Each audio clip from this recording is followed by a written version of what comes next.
We are back, and we are joined now by Dr. Dan Wilson, molecular biologist, host of the Debunk the Funk podcast and YouTube show. Dan, thanks so much for coming on the show today. Hey, thanks for having me. Glad to be here. So, tell us a little bit about how you got into YouTube and podcasting, because my understanding is that you started your show in 2020 amidst obviously a fever pitch of anti vax misinformation. Yeah, so I actually started my YouTube channel not thinking about the COVID pandemic at all. Um, when I was much younger, I actually used to believe a lot of conspiracy theories. But then through my journey of becoming a scientist, I moved out of that rabbit hole. And now looking back, I think teaching about science from a perspective of this is what conspiracy theorists get wrong, and these are the actual reasons, and let's dive into it. I think I can kind of bring a unique perspective to that kind of angle of education. So, towards the end of my graduate degree, I just said, I want to make a YouTube channel, and I did. And then COVID happened. So, it kind of took off. But I originally wanted to just address anti vaccine myths that have been around for decades, and kind of still doing that in the COVID era. So, what are those major myths? Like, what were the myths that preceded COVID about vaccines? And then there were obviously a host of insane things like myocarditis, like the everyone needs to be taking hydroxychloroquine, like the natural immunity myth and all that. But before COVID, there were anti-vaxxers out there kind of bubbling beneath the surface. What was that discourse like at the time? So it was pretty similar to what we see today, actually. A lot of the common claims about why people are afraid of or don't like COVID vaccines were also applied to childhood vaccines many, many years ago. So you mentioned myocarditis. That is a possible rare side effect of mRNA vaccines. And just like any vaccine, they have rare potential side effects. And so back, for decades with the childhood vaccine schedule, people were saying that these real rare side effects of vaccines were so dangerous and so bad that we should not be taking them. When in reality, they are very rare, and the benefit that vaccination grants us very greatly outweighs the risk posed by the disease that we're preventing. And that's true for COVID as well. Um, Another common one, I think, that has really hurt public health messaging, that public health messaging I think has kind of struggled to grapple with, is the fact that uh, vaccines, their purpose is not really understood. People think that you get a vaccine and you're never going to get infected. You're never going to test positive for a pathogen, and that'll be it. But really, the purpose of any vaccine is to prevent disease. And if you're dealing with a pathogen that has a really short incubation time and a high mutation rate, you can still get infected and get mild disease after a vaccine. And of course, even preventing severe illness is not 100%. But when people got vaccinated with COVID vaccines and then got infected with COVID, they thought that was a failure. And public health kind of made a misstep by calling those breakthrough infections, when in reality, COVID vaccines have always been doing their purpose, which is preventing severe disease. Um, Uh, and you, and sorry. the no, it's okay. Because the other myth that was, I guess, repeated in conjunction with that or connected to that was that okay, that was the purpose of previous vaccines, like the ones that people are used to that they get for their Mhm. kids or that they got as children. But mRNA is new and untested, and it's an entirely new technology. That's not the case. But if you could explain why that kind of mode of anti-vax thinking. Right. So old vaccines still worked that way. For example, polio vaccines, they don't actually prevent infection. Polio is a virus that colonizes your gut, your intestines, um, and it causes disease when it migrates to your central nervous system and causes paralysis. And when we get a vaccine in America, it's an injected version, which is a dead virus. That goes into our muscle. And so the immunity doesn't necessarily translate too great to our gut, but our immunity is more than enough to prevent the virus from migrating into our central nervous system and causing paralysis. So those vaccines didn't prevent infection. You could still get infected with polio, you just would never know it because you didn't get paralyzed. And we see that today with, there were recent reports in the past few years of polio in the sewage systems of London and in New York City. There was even a case in Rockland, New York, of an unvaccinated individual getting infected with polio and getting paralyzed from it. And the polio is coming from people who have been vaccinated, but they're coming into contact with it, usually when people bring it in from outside the country, and they're shedding it into the environment. And that's why we need to continue vaccinating even though we don't see the disease, because the virus is still there. Right. And I mean, we're seeing, I'm not sure what the status is of COVID infections. Obviously, it's a lot. Deaths are down, hospitalizations are down, but it's still present in the population. I mean, what are you seeing basically on that front, and in terms of people continuing to get boosted as well? Yeah, so I mean, the virus is going to be with us for pretty much ever. There's no reason to believe that it's going to be going away anytime soon. So it's still circulating, it's still causing infections, and it is still causing deaths. But unlike 2020 and 2021, and even winter of 2022, where we were seeing lots and lots of deaths and hospitals being overwhelmed, now there's a pretty high rate of immunity in the population, thanks in part to vaccination and thanks to just infections, people recovering from infection. So those two things are going to make the severity of the disease in the general population go down because you have immune memory to the virus. Even the new variants circulating, you still have immune memory that can broadly apply to all of these variants. But the people dying from it, from what I understand, hearing from clinicians, including one clinician in particular, Dr. Daniel Griffin, he is saying that most of these people who are dying are people who are extra vulnerable to COVID. So immunocompromised or very elderly, lots of underlying conditions.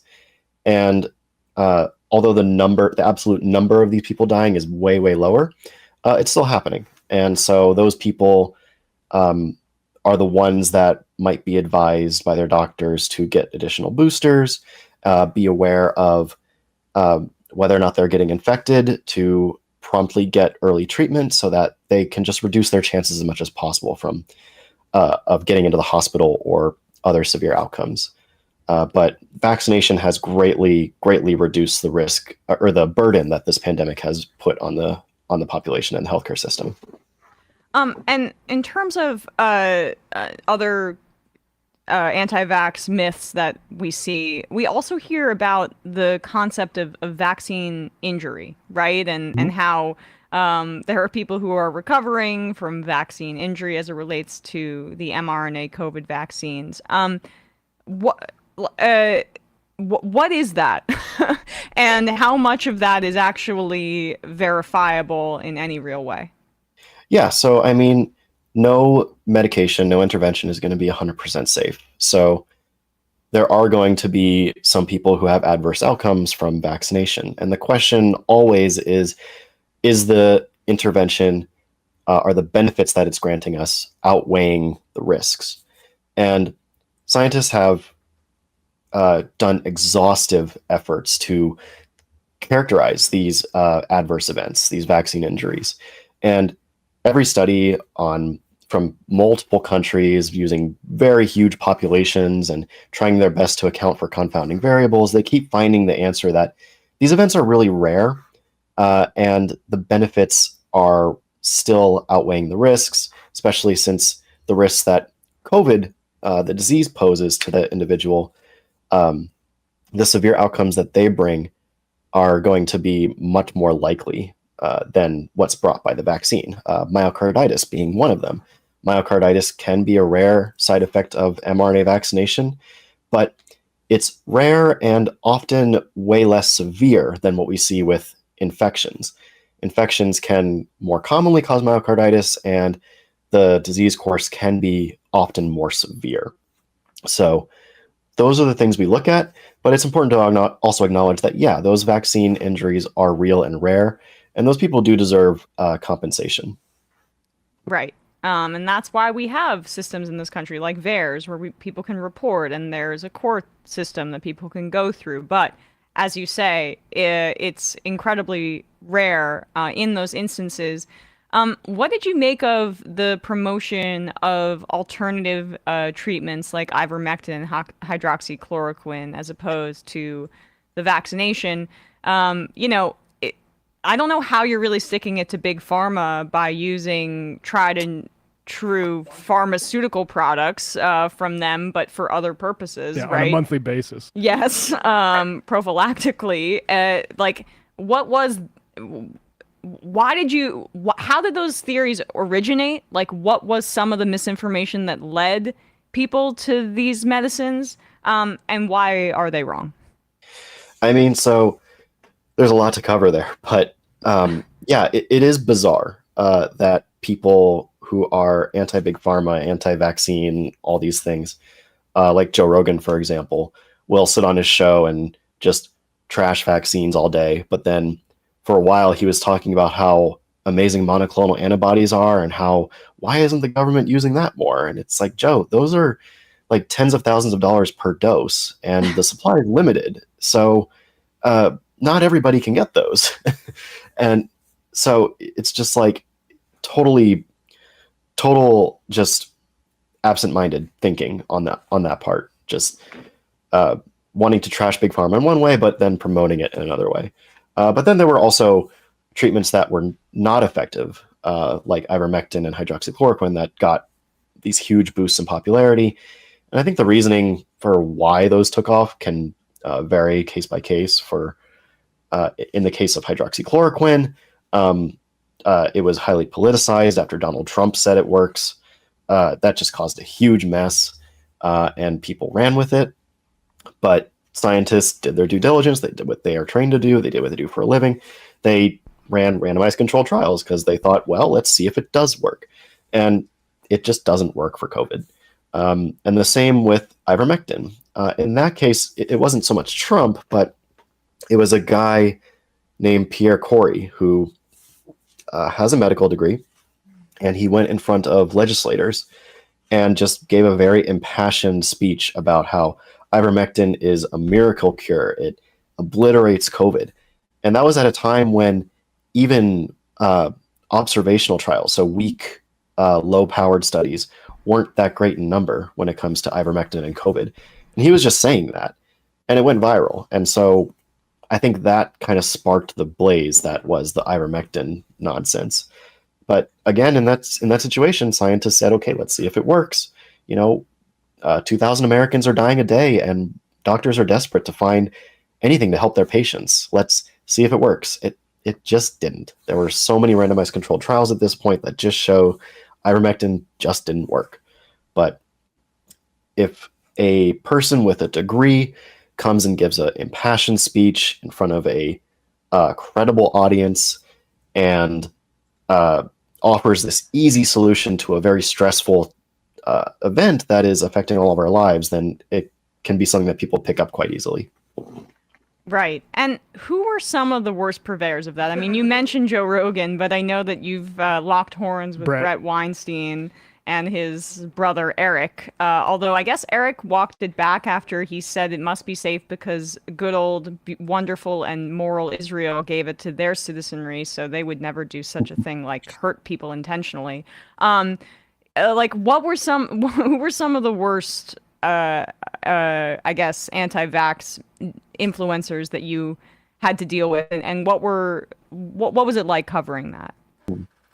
Yeah, so I mean, I have locked horns with Bret a little bit, just because he claimed on his podcast a bunch of things that were wrong, and then said there should be a lot of immunologists marching in to claim that to explain that I'm wrong, and I said, okay, let me do that. And so that's what I've been doing with him, and he I don't think he likes that very much, but we'll see if he responds. But as far as the worst purveyors, I mean, in my opinion, one of the worst has to be Robert F. Kennedy Jr., Right. who has been anti-vaccine for decades now. I mean, he's anti every vaccine. He thinks that MMR vaccines cause autism. He thinks that diphtheria, tetanus, pertussis vaccines are killing children. He's anti-COVID vaccine, of course. And it's just, there's so much misinformation that he has peddled over the years, and he's done so much harm, actively spreading ideas and convincing people of things that are going to get them hurt, if not killed. And I think that's really, really awful. But just to add to that a little bit, I also like to mention that Robert F. Kennedy Jr. is not just an anti-vaxxer. He is also someone who thinks that HIV doesn't cause AIDS. He dedicates a few hundred pages of one of his books to that very idea, which is absolutely ridiculous. And it's crazy. Can you explain why that's ridiculous? Can you just explain why that's ridiculous? Yeah. Oh, yeah. Sure. So, I mean, the idea that HIV doesn't cause AIDS was one that surfaced pretty early on in the AIDS pandemic. And Robert F. Kennedy Jr. kind of takes this position that Fauci needed AIDS to be caused by a virus so that his agency could continue getting funding and whatnot. So he thinks AIDS is a real disease, but he doesn't think it's caused by a virus. He thinks it's caused by, these are RFK Jr.'s words, a gay lifestyle, which is a very problematic and just wrong view. Women can contract HIV, by the way. It's harder, but women, cis women can contract HIV. Yes, I mean, after gay men, women, heterosexual women are one of the higher risk groups when it comes to transmission via sexual intercourse. So yeah, he completely ignores that in all of his rantings on the topic. But we know that HIV causes AIDS. AIDS caused by HIV is specifically a disease where a particular kind of immune cell called a CD4 T cell is depleted. And that lowers your immune system. It makes you unable to fight off infections as easily as someone who doesn't have that. And we know that HIV is a virus that infects and kills specifically CD4 T cells. That's been demonstrated in the lab. It's been demonstrated in human-to-human transmission. We understand how the virus enters cells and kills cells. And we know how to block the virus from actually entering these cells and killing them. And when we do that, we see AIDS reverse. So if AIDS is not caused by the thing that you're preventing with a medication, then what's it caused by? So you could go on for lifestyle. A long time. It's God just saying you like too much share. I mean, it's a dark joke, but like that, I mean, that really is extremely disheartening and depressing as someone who lost a family member to AIDS. Like the fact that we basically are back there with the discourse is anyway difficult. And like, what do you make of his popularity? Because he refuses to say that he's anti-vax or that this is an anti-vax campaign much in public. It's a lot of like, I'll say it and wink and nod at my supporters, but the campaign is, he says, I'm not anti-vax, right? Like that, why do you think that he doesn't lead with that, even though it's clearly the central kind of plank of his campaign? I think he wants to come off as reasonable. I mean, he believes a lot of crazy things, but he knows what he's doing. He's been doing this for a while. He knows how to kind of be a politician, so to speak. And if he says something like, I'm anti-vaccine, that's easy for people to criticize. So instead, he says things like, I'm not anti-vaccine, I'm pro-safe vaccines, and just none of our vaccines happen to be safe. Well, Robert, how do we make sure that our vaccines are safe? We test them in randomized controlled trials. Well, Robert, we've done that. So what do you want us to do? Kill more kids by denying them a vaccine and giving them a placebo instead, when we've already done that and already seen the results? Like, but he can kind of obfuscate these things because the science is not always easily understood or accessible. So if he just says these things enough people will believe him. And I think that, just to reiterate the point that he knows what he's doing, him running now for president is no mistake. we're at a time where both presidential candidates from the two parties are not well liked, and we are coming out of a pandemic where a lot of people are having a lot of mistrust around public health and science. And so he's capitalizing on all of that and using it to prop himself up as a reasonable voice, a new voice, but really it's just for his own gains. And if he wants to say that he's not anti-vaccine and he's not running an anti-vaccine campaign, I mean, you just have to look at the people around him. I mean, Del Bigtree is one of his top partners in his campaign. I'm not sure exactly what his title is, but Del Bigtree is a massive anti-vaxxer who runs basically a show that's like Alex Jones's show, but it's mostly focused on vaccines. So, and he's been, caught in interviews saying that he tells parents to not vaccinate their kids, hopefully that they'll save them by not doing that. So he likes to deny it and pretend he's reasonable, but it's pretty clear what he believes. We had someone write in, one of our viewers, Fred J. Walsh, said, aside from lower numbers of deaths and serious hospitalizations, can Dr. Wilson speak to long COVID? I continue to mask in public indoor spaces because I don't want to rack up infection after infection, even if the acute phase of the infection is mild and even asymptomatic, because it is my understanding that repeat infections, regardless of symptoms, are culminatively damaging to the immune system, cardiovascular, and other bodily systems. So any thoughts on that, Dr. Wilson? Yeah, so I mean, long COVID is still an issue. A lot of people are still suffering from it. And what we know, we don't know a ton about long COVID and how to treat it, unfortunately. We are learning more every month about it, but as of now, as far as I know, there aren't great evidence-based treatments for it. So it is a concern. But what we do know is that vaccination and preventing severe cases of COVID are going to go a long way toward preventing long COVID. So if you have an asymptomatic or mild case of COVID, you're less likely to come down with long COVID. And vaccination, having that prior immunity, is going to help prevent you from having that severe case. So we can reduce the risk of it, but it unfortunately is still an issue. And doing things like masking and taking those precautions in public are certainly reasonable measures to take if you want to be safe. Lastly, you touched on this in response to, or when we were talking about RFK, but about how he's capitalizing on this particular moment politically to push an anti-vax agenda, and an anti-science, anti-public health agenda. What do you think these past few years has done to us as a country collectively for our preparedness for a future pandemic? Because to me, the next one could be very scary given the damage that conservatives and people like RFK have done to public health. Yeah, that's, it's hard to say exactly how much trust in public health and science has been affected. I know personally my feed on social media is just busted because I'm trying to keep tabs on all these conspiracy theories, and so that's what I get shown a lot. So if I look at my feeds, I'm like, oh my God, all these people are just mistrusting everything.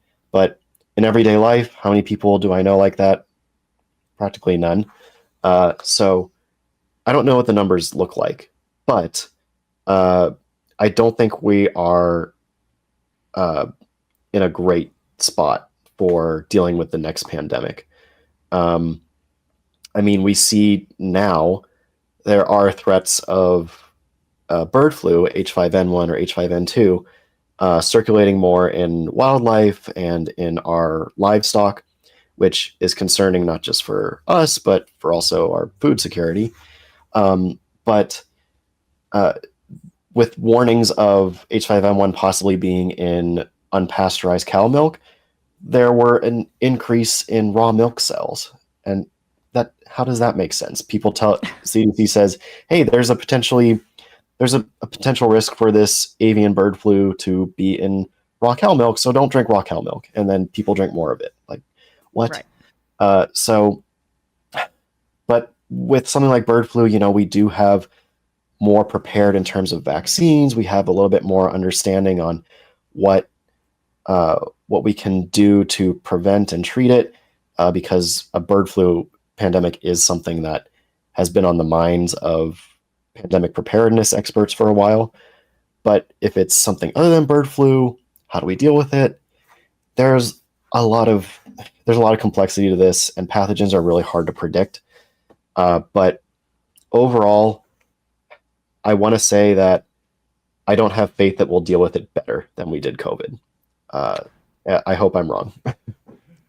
Well, really appreciate your time today. You can find the Debunk the Funk YouTube channel in our description, or you could just look it up. Dr. Dan Wilson, molecular biologist, host of Debunk the Funk. Thanks so much for your time today, Dan. Really appreciate it. Thanks for having me. I really enjoyed it. Hey, folks, don't forget to hit the subscribe button and check out our daily show. We do it every day at 12 p.m. Eastern for about 2.5 hours. We even take phone calls. You should check that out.